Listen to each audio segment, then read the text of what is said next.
আসসালামু আলাইকুম আমার ফেসবুকের সকল বন্ধুরা সবাই কেমন আছেন। তো আপনারা তো সবাই জানেন আমাদের টিমে কিছু লোক আছে, সবাই আমরা ভিডিও বানাই একসাথে। তো তাদেরকে জিজ্ঞেস করব তারা কি বাড়িতে যাবে, কার কোন জেলা বাড়ি, অবশ্যই একটু জিজ্ঞেস করবো আমরা। অবশ্যই সাথে থাকবেন আর ভিডিওটা শেয়ার করে দিবেন।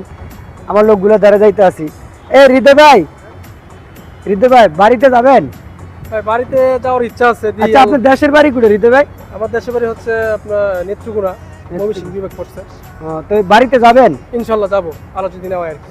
আলামিন, তুমি কি বাড়িতে যাবা? তোমার দেশের বাড়ি কোথায়? আমার দেশের বাড়ি তো ভোলা। ভোলা? হ্যাঁ, বাড়িতে যাবা তুমি? যাবো। তো যারা ভোলাবাসী আছেন, যারা বাড়ি যাবেন তারাই কমেন্টে বলে যাবেন যে আমিও বাড়িতে যাব। তো ভোলাবাসীরে আমি আগে জানাই অগ্রিম ঈদ মোবারক। তো সবার কথা তো শুনছেন, আশা করি ভিডিওটা সবার ভালো লাগবে। আপনারা ভিডিওটা অবশ্যই শেয়ার করে দিবেন, আপনার ভাই বন্ধুদের কাছে শেয়ার করে দিবেন আমাদের এই ভিডিওটা।